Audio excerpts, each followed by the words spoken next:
Evening, everyone. The highlights of the news this Thursday. Traffic accidents.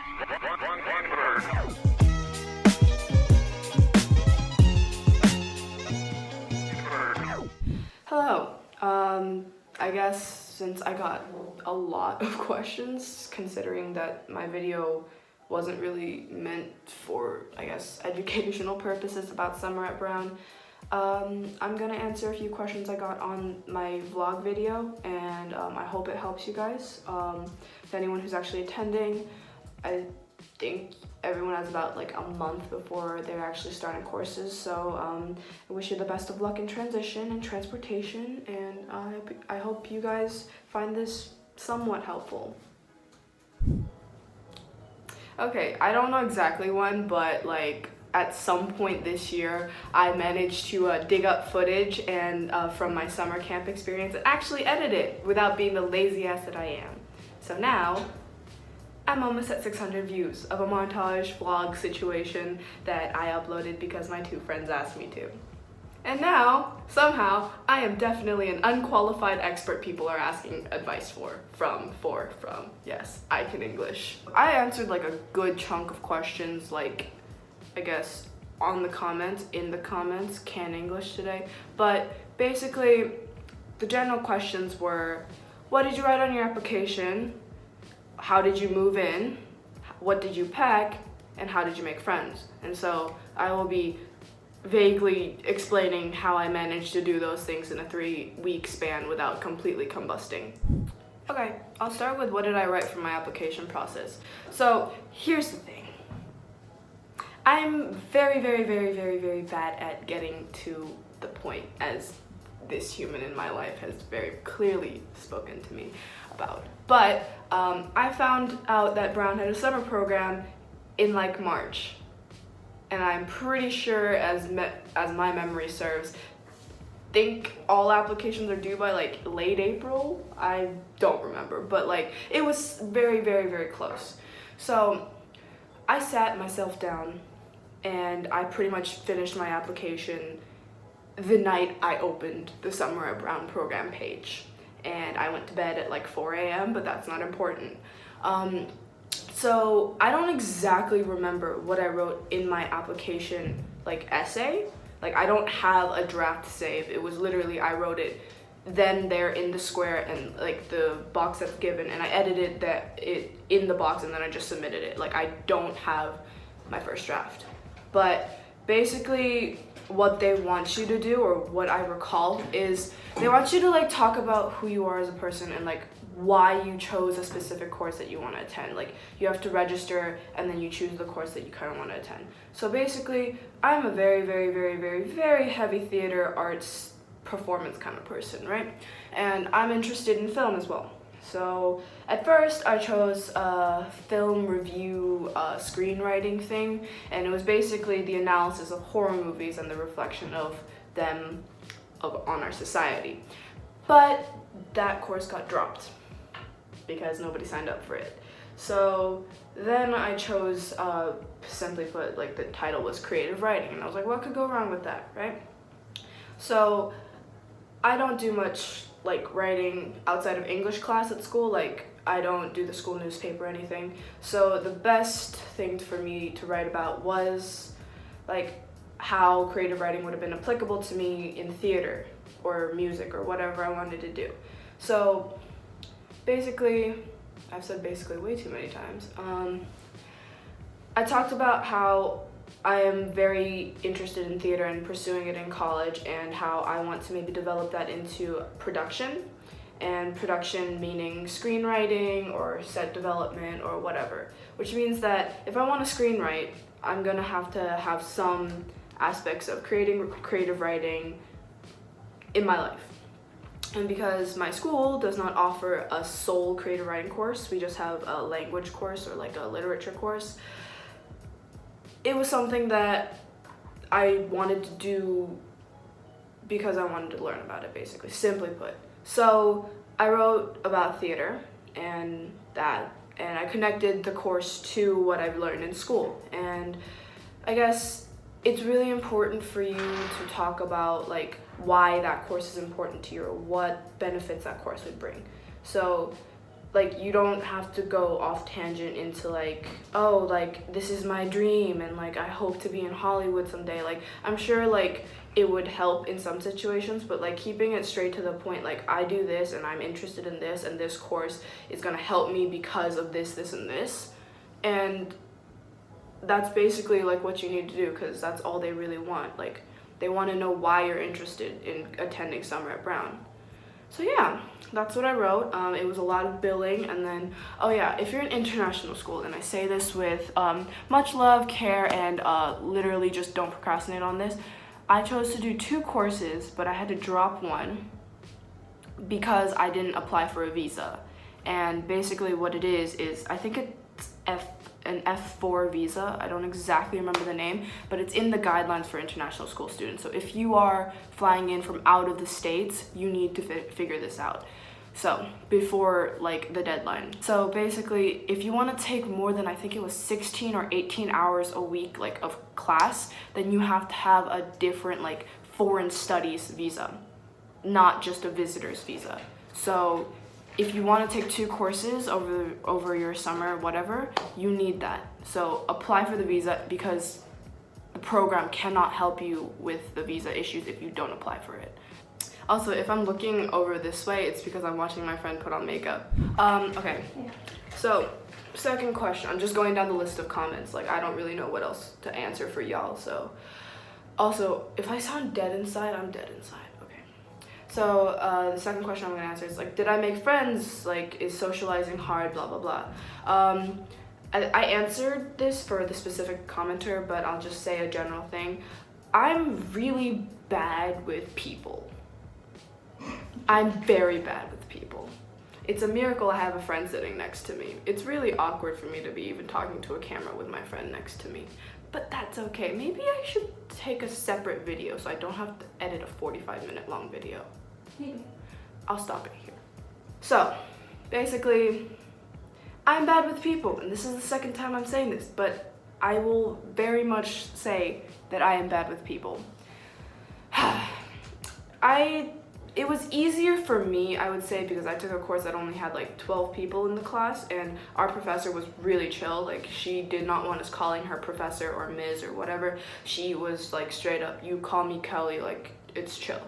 And like she wasn't about like the brown nosing, sucking up type. Like she was like, I'm here to help you improve. So that really helped, because like the teacher-student dynamic was much more like personal. It was a lot more like friend-like.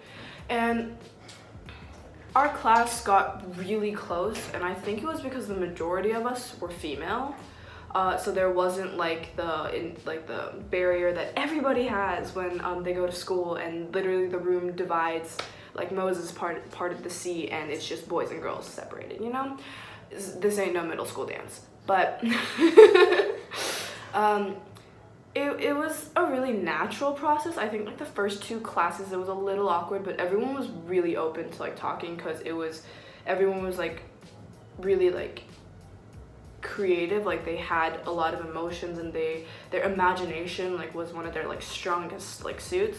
And I actually made like 2 like really close friends there, and it was more that I like developed the mentality that like I'm only here for 3 weeks, might as well. Like I know it's really hard for some people to even reach out like with like the what the heck attitude, but I'm really glad that I did, because I clearly remember there was this one girl who sat next to me in class that I really wanted to hang out with, and I actually asked her if she wanted to eat lunch with me after class. And like I had been thinking about it the entire walk back to the dorms, and then right before we said goodbye, like because we were in the same dorm building, I just blurted out like, do you want to get lunch? And like I think taking that first step was all I needed, because after that, like we would get lunch every day. We would go and like hang out, like go to the bookstore. Like it was just a natural like thing where like we all just kind of assumed that like this is who we were sticking with.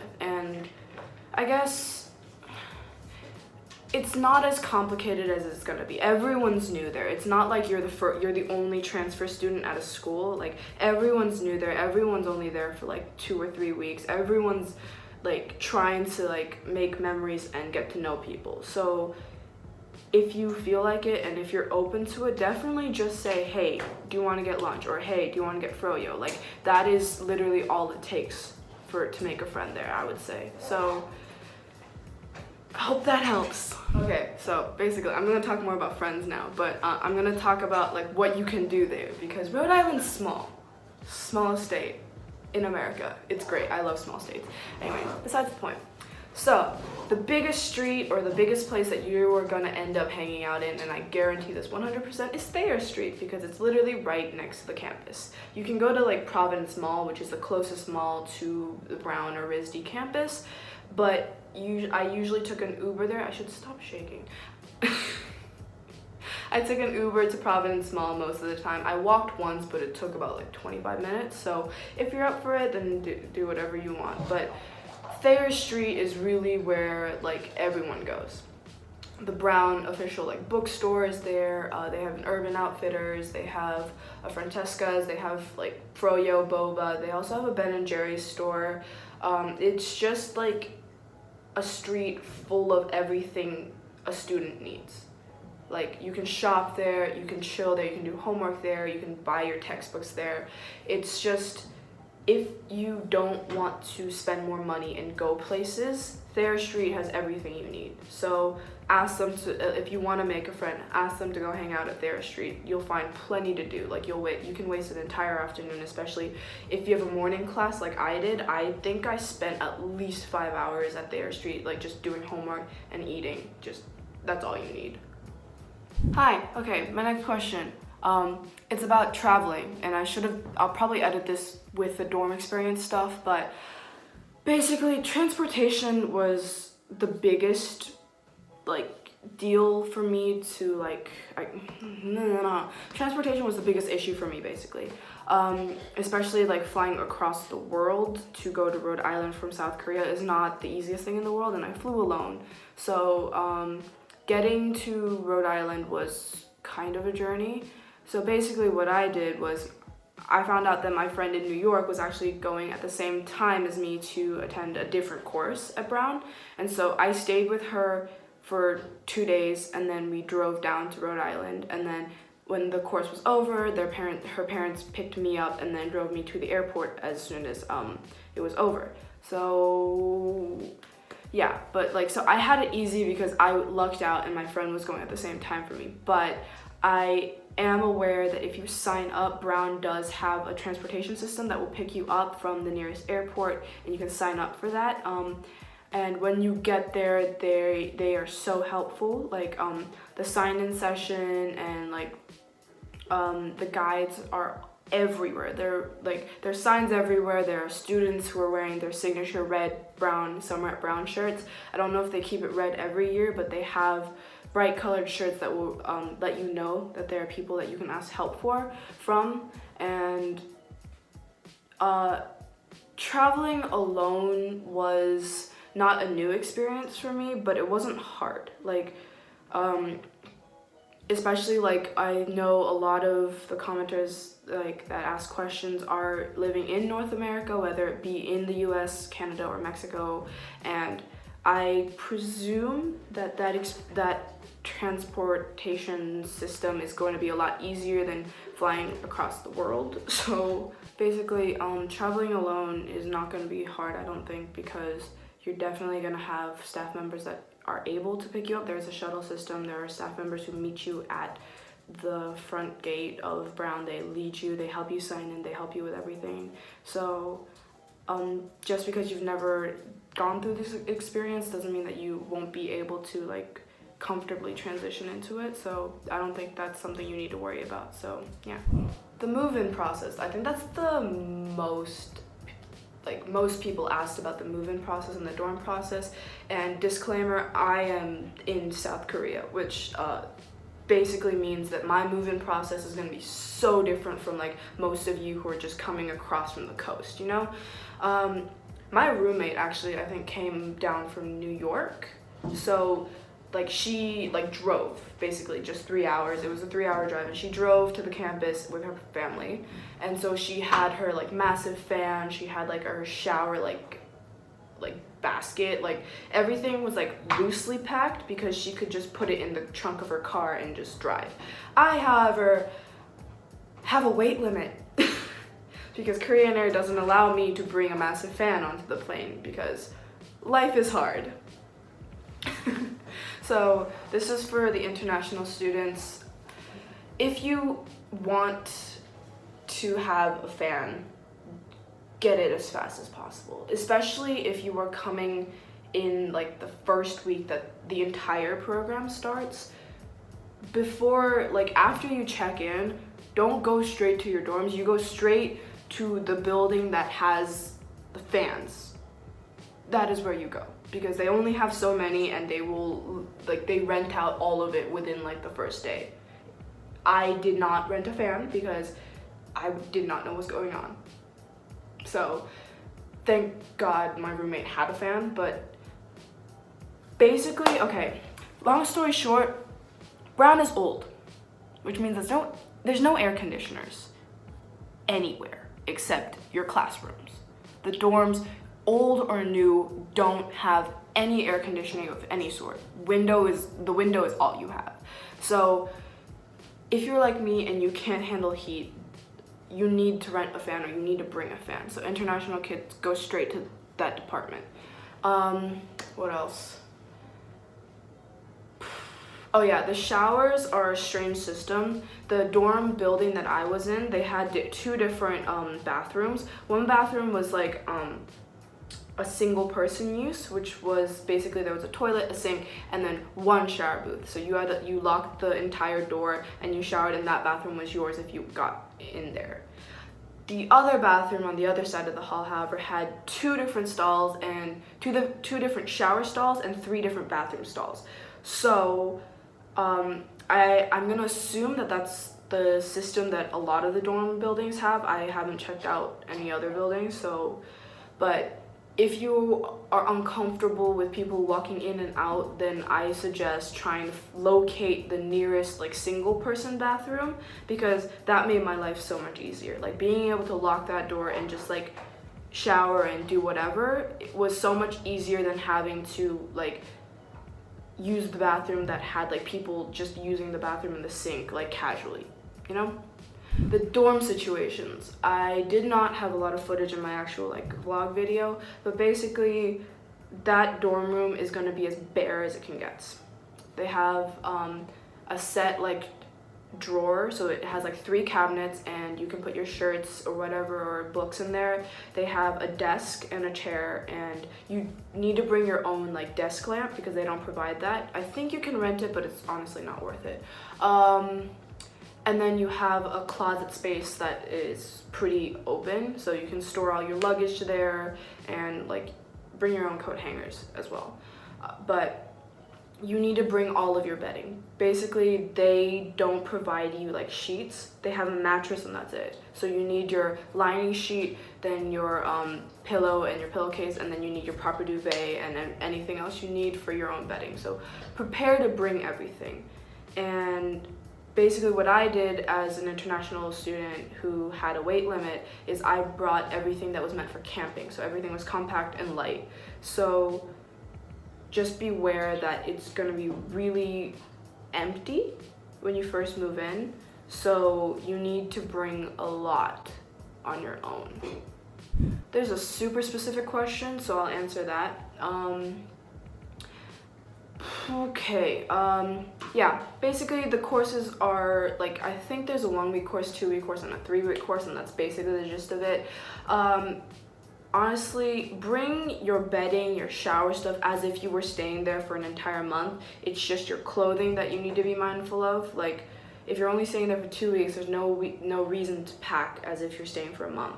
And there's also laundry machines, but they're expensive, so be careful about that. I think dryer and like using the washing machine and the dryer costed together, I think $1.25, which is not what I expected, so expensive. And you need to recharge your card in like the dining halls. Like you cannot use coins or dollars in your laundry room. Like you always have to like recharge your card and scan it. So that's something that was a little bit uncomfortable, but it was better than constantly hoarding coins. So there's that. And okay, so basically it's on the website, but I'll summarize it for you. The courses are morning and afternoon, and there's like later courses like after dinner, I think, like 6 p.m. But the course I took was, I think, the 8:30 course. It was 8 a.m. something. And it wasn't really what I wanted because I'm not a morning person at all. At all. But why are you looking at me like that? Yeah, my friend's judging. You're a liar. What? You woke up so easily. Yeah, that's the weirdest thing. Like, that's what I'm gonna talk about. Like, I'm not a morning person. Like, if you leave me alone, like when I'm actually like here, like just doing my normal stuff, I won't wake up before 11. Not unless I have to. So A normal person doesn't wake up for 3 p.m. that's just you, okay? That's just you. That's not being normal. Okay. You're never normal.